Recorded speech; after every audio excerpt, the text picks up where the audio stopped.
Munshiganj launch ঘাটে যাত্রাবিরতি করা একটি যাত্রীবাহী লঞ্চের কেবিনে পিকনিকে আসা অপ্রাপ্তবয়স্ক দুজন তরুণীকে প্রকাশ্যে মারধরের ঘটনা ঘটেছে। এই ঘটনাটি মুহূর্তে ছড়িয়ে পড়েছে সামাজিক যোগাযোগ মাধ্যমে।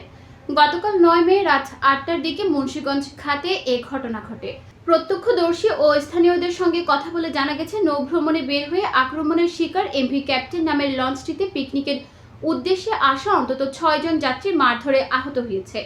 এর মধ্যে দুজন অপ্রাপ্তবয়স্ক তরুণীও রয়েছে, তবে তাদের নাম পরিচয় জানা যায়নি। ধারণা করা হচ্ছে তারা সবাই ঢাকার কামরাঙ্গীচর এলাকার বাসিন্দা। ছড়িয়ে পড়া ওই ভিডিওতে দেখা যায় সাদা রঙের পোশাক পরা এক তরুণীকে লঞ্চের একেবারে সামনের অংশে উঠিয়ে বেল্ট দিয়ে বেপরোয়াভাবে পেটাচ্ছেন মুন্সিগঞ্জ শহরের নেহাল আহমেদ জিহাদ নামের এক যুবক।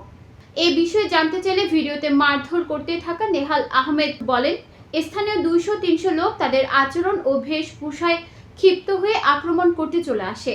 আমি তাদের নিবৃত্ত করতে ভাই হিসেবে শাসন করেছি। এটা আমার করা উচিত হয়নি।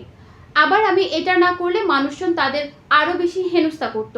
তিনি আরো বলেন, তাছাড়া স্থানীয়দের কাছ থেকে অন্তত 8টি মোবাইল আমি তাদের উদ্ধার করে দিয়েছি। আমি মারধরের ঘটনায় অনুতপ্ত। নিউজ ডেস্ক, চট্টগ্রাম সময়।